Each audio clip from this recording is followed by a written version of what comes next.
ಸಜ್ಜನ ಬಂಧುಗಳೇ, ನೊಂದ ಮನಸ್ಸಿಗೆ ಸಂಜೀವಿನಿಯಾಗಿರುವ ಈ ಧ್ವನಿಗೆ ನಿಮ್ಮದೊಂದು ಲೈಕ್ ಇರಲಿ. ಕಲಿಯುಗದಲ್ಲಿ ಯಾರನ್ನು ನಂಬುವ ಹಾಗಿಲ್ಲ. ನಾವು ಎಷ್ಟು ನಂಬಿಕೆ ಇಡ್ತೀವೋ ಅವರೇ ನಮಗೆ ಮೋಸ ಮಾಡ್ತಾರೆ.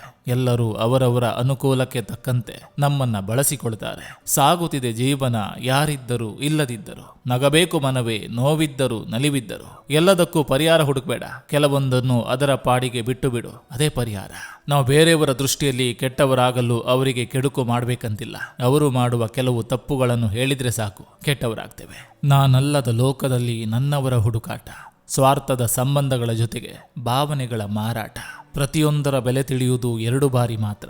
ಒಮ್ಮೆ ಅದನ್ನು ಪಡೆಯುವ ಮೊದಲು, ಇನ್ನೊಮ್ಮೆ ಅದನ್ನು ಕಳೆದುಕೊಂಡಾಗ. ಇಲ್ಲಿ ಕಂಡರೂ ಕಾಣದಂತೆ ಇರಬೇಕು. ಯಾಕಂದ್ರೆ ನಮ್ಮ ಕಾಳಜಿ ಕಂಡು ಕಿರಿಕಿರಿ ಅಂದುಕೊಳ್ಳುವವರೇ ಜಾಸ್ತಿ. ಅಪ್ಪನ ಹೆಗಲಿಗಿಂತ ಎತ್ತರವಾದ ಸ್ಥಾನವಿಲ್ಲ, ಅಮ್ಮನ ಮಡಿಲಿಗಿಂತ ನೆಮ್ಮದಿ ಕೊಡೋ ಜಾಗವಿಲ್ಲ. ಅತಿ ಬುದ್ಧಿವಂತನಿಗೂ ಹಾಗೂ ಅತಿ ದಡ್ಡನಿಗೂ ಯಾವ ವ್ಯತ್ಯಾಸವೂ ಇರೋದಿಲ್ಲ. ಯಾಕಂದ್ರೆ ಇವರಿಬ್ಬರು ಯಾರ ಮಾತನ್ನು ಕೇಳೋದಿಲ್ಲ.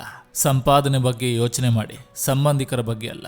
ಸಂಪಾದನೆ ಚೆನ್ನಾಗಿದ್ರೆ ಊರಲ್ಲಿರೋರೆಲ್ಲ ಸಂಬಂಧಿಕರೇ. ಪರರಿಗೆ ನಿನ್ನ ಒಳ್ಳೆತನ ಕಾಣದಿದ್ದರೇನಂತೆ, ಆ ಪರಮಾತ್ಮನಿಗೆ ಕಂಡರೆ ಸಾಕಂತೆ ಎಂದ ಎನ್ನ ಸರ್ವಜ್ಞ.